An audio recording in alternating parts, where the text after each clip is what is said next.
tes collègues ou les collègues chefs d'établissement faire part de leur étonnement, en particulier auprès des parents qui, alors, les écouter, manqueraient de repères ou dépassent certaines limites. Alors moi, j'avais envie de demander comment ça se passe un peu au quotidien en tant que chef d'établissement. Alors oui, il y a des choses qui changent depuis quelques années. C'est vrai qu'on constate que les parents manquent de limites. Par exemple, en maternelle, surtout en maternelle, on a des difficultés à ce que les parents amènent leurs enfants à l'heure à l'école. Oui, vas-y, Alors, donne-moi des exemples. oui, alors par exemple, les maîtresses sont dans les classes à 8h30, de 8h30 à 9h moins le quart, elles accueillent les enfants. Les parents de petites sections, mais uniquement de petites sections, peuvent venir dans la classe et rester un petit peu 10 minutes pour installer les enfants en classe. Mais ça ne veut pas dire qu'on peut arriver 10 minutes en retard. On doit arriver à l'heure, à 9h moins le quart, et après, on peut aider les enfants à s'installer. Et donc, les parents arrivent régulièrement, pour certains, avec 10 minutes, un quart d'heure, 20 minutes de retard.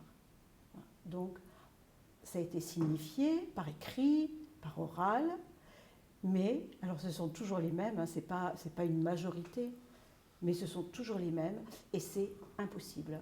Ils n'arrivent pas à l'heure, et je crois qu'ils ne comprennent pas même que je puisse m'étonner. Et pourquoi tu t'étonnes justement? Alors, je m'étonne, je suis plutôt fâchée. C'est plus une attitude vers eux pour aller... Je m'étonne, je me dis, mais comment ça se fait que vous arriviez en retard? Il est 9h moins 5, l'école commence à 9h moins le quart. Comment ça se fait que vous n'arriviez que maintenant? Et ils ont toujours des très bonnes raisons, bien sûr. Hein, voilà. Et c'est les pauvres enfants, c'est souvent de leur faute. Ils n'ont pas voulu s'habiller, ils n'ont pas voulu manger, ils n'ont pas voulu... voilà. Donc, voilà, c'est quand même un problème, puisque après, l'accueil dure longtemps, et il y a des parents dans l'école pendant trop longtemps, et voilà, il faut le gérer. Oui, mais j'allais dire, puisque finalement il y a un temps d'accueil, donc il y a une marge de temps pour arriver finalement. Et oui, mais les parents qui arrivent à 9h moins 5, ils vont rester 10 minutes de plus.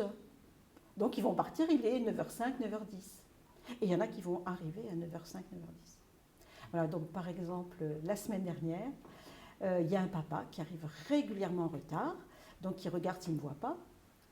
Et donc je l'ai vu, et il a baissé la tête, il était très gêné. Et je lui ai dit, mais monsieur, donc il s'est retourné, il me dit, non, non, mais je ne voulais pas vous offenser.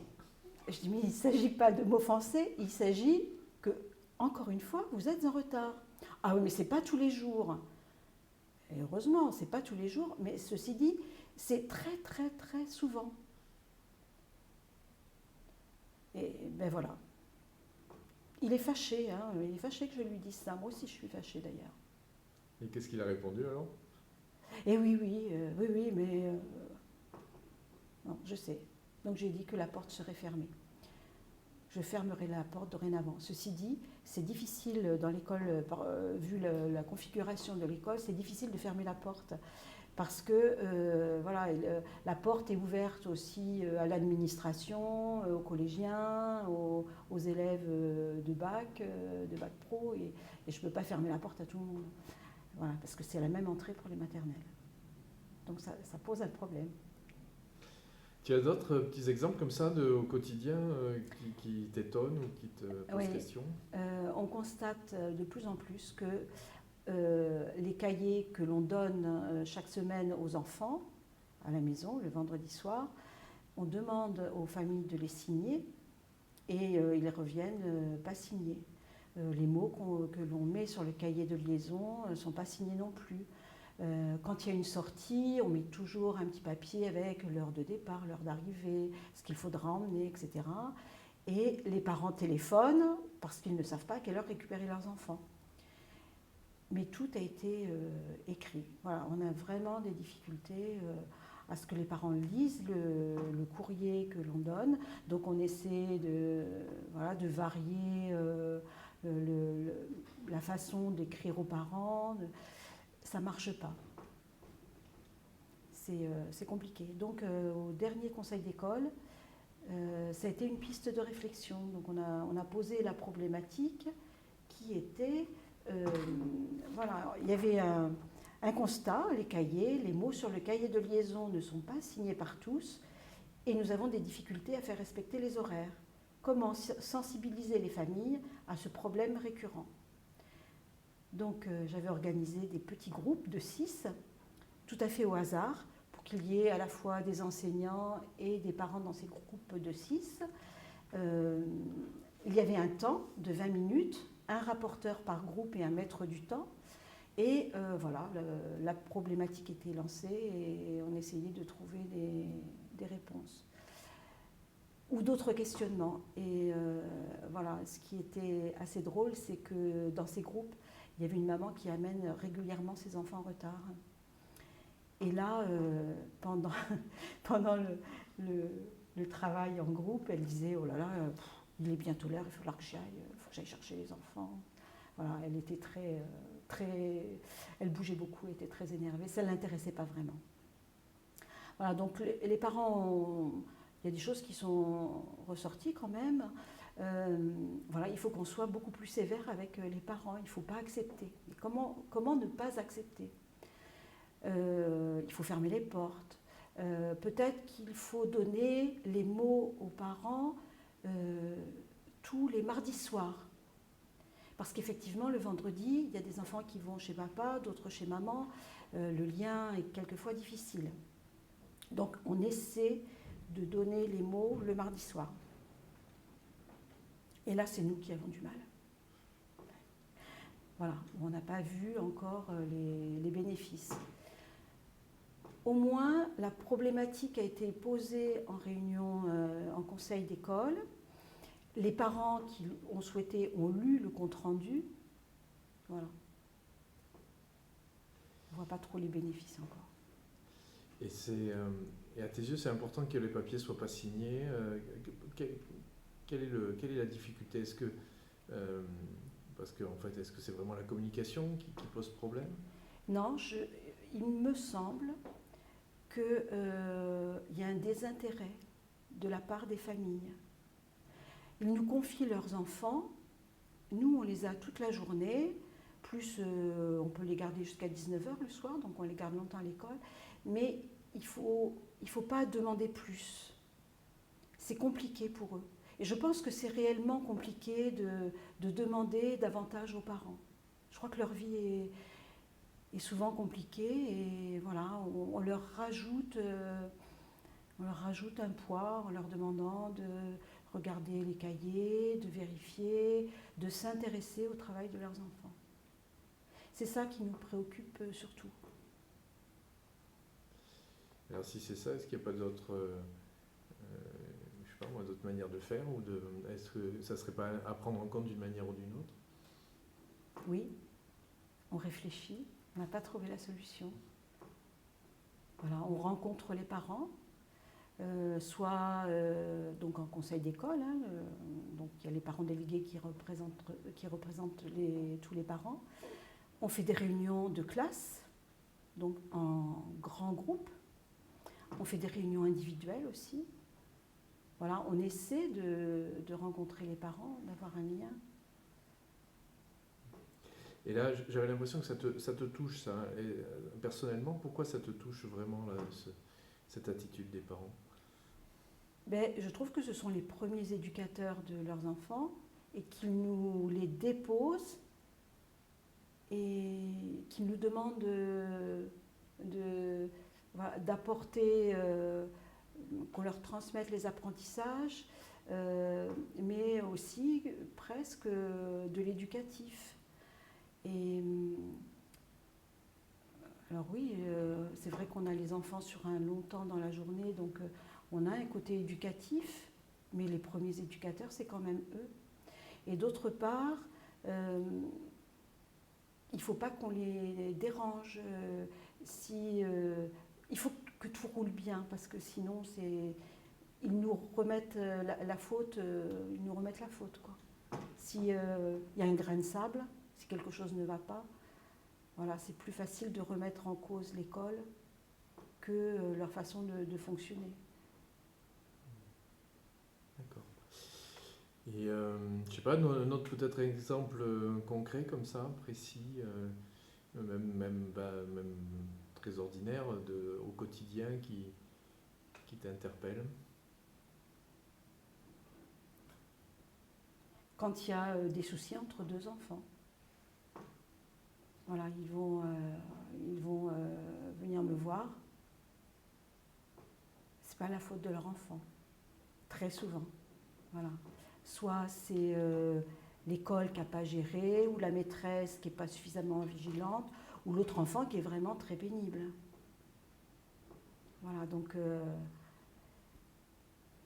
voilà, il faut arriver à ce qu'ils prennent conscience que bon, c'est pas tout noir ou tout blanc. Ils viennent beaucoup nous déranger pour ce genre de choses. Alors que quelquefois, c'est pas grave. C'est pas grave qu'il y ait des soucis entre les enfants. C'est un exemple précis, là, peut-être, comme ça, de quelque chose qui serait pas grave et on est venu te chercher.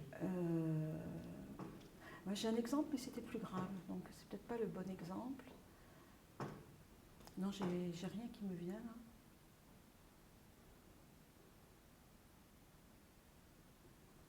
C'est trop quotidien, sans doute. Alors, on va faire une pause. Hop. Oui, vas-y. Oui, quelque chose qui marche bien, et c'est lors d'un observatoire pédagogique avec, non pas l'observatoire, d'une réunion avec Yves Mariani l'an dernier. Et c'est Béatrice, je crois, qui disait que quand il se passait quelque chose, quand elle avait remarqué qu'un enfant faisait une grosse bêtise, elle prenait le téléphone et elle appelait les parents de suite. Et pas longtemps après être venue à cette réunion, j'ai eu un souci avec un enfant. Et du coup, j'ai pris le téléphone et j'ai appelé aussi les parents. Voilà, en prenant des gants quand même. Déjà, les parents ont peur quand la directrice appelle parce que... voilà. Donc, en prenant des gants et en expliquant la situation, je trouve que les parents presque entendent mieux quand on prend le téléphone sur le coup et quand on leur parle.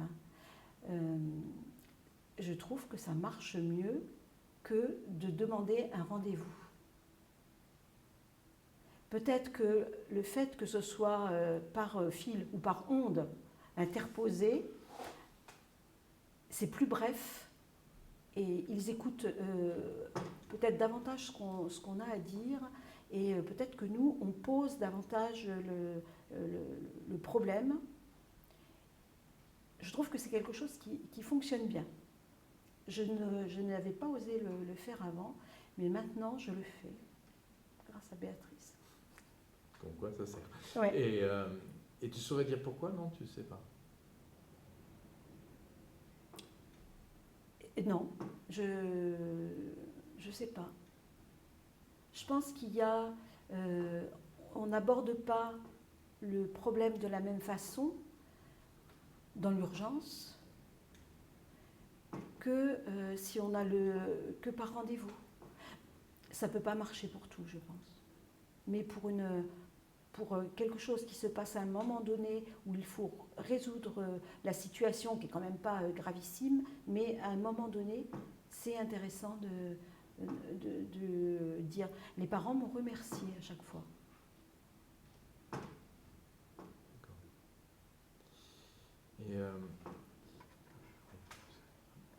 Et des choses qui se faisaient naturellement autrefois, qui étaient voilà, et qu'aujourd'hui les parents par rapport à ces questions de limite, vont faire, alors qu'autrefois c'était évident qu'il ne fallait pas le faire et qu'aujourd'hui ils le font. Est-ce que je ne sais pas trouver il y a la question du respect quelquefois de l'enseignant. L'an dernier, par exemple, il y a un enfant qui est arrivé à l'école et il se met devant la maîtresse et il dit « Maman, elle a dit que tu étais nulle ». Alors, un enfant très très difficile, hein, qui nous posait vraiment problème depuis 3 ans, depuis la grande section. Et il était en CE1 et tous les ans ça a été très compliqué. Équipe avec les parents, rencontres, enfin bon. Et voilà, donc là c'était la goutte d'eau qui faisait déborder le vase. La maîtresse était dans tous ses états, parce qu'après, dans la classe, il se levait, il parlait plus fort que la maîtresse, il était infernal. Et donc voilà, ça fait partie des premières fois où j'ai pris le téléphone pour appeler le papa et pour dire, écoutez, voilà ce qui se passe. Voilà, la maman a dit, la maîtresse est nulle. Moi, j'avais revu l'enfant entre-temps et je lui ai demandé. Et il m'a confirmé qu'il l'avait bien dit à la maîtresse et que sa maman lui avait effectivement bien dit ça. Et je dis, mais peut-être que c'était pas à toi qu'elle le disait, peut-être elle parlait à ton papa et toi tu étais à côté, tu as entendu. Non, non, papa n'était pas là, j'étais tout seul avec maman et je sais pas pourquoi elle a dit ça, mais elle a dit, la maîtresse elle est nulle. Et qu'a dit le papa? Il était très embêté. Et donc j'ai posé la question de la confiance, que j'avais déjà posée à l'équipe éducative quelque temps avant. Et voilà, je lui dis, écoutez, là, je repose la question de la confiance. Apparemment, vous ne faites pas confiance à la maîtresse, mais là, nous non plus, nous ne pouvons plus vous faire confiance. Et il faut qu'on en parle. Donc là, je les ai convoqués à revenir. Et ça s'est réglé après? Ça ne s'est pas réglé, ou si ça s'est réglé, c'est-à-dire que j'ai dit que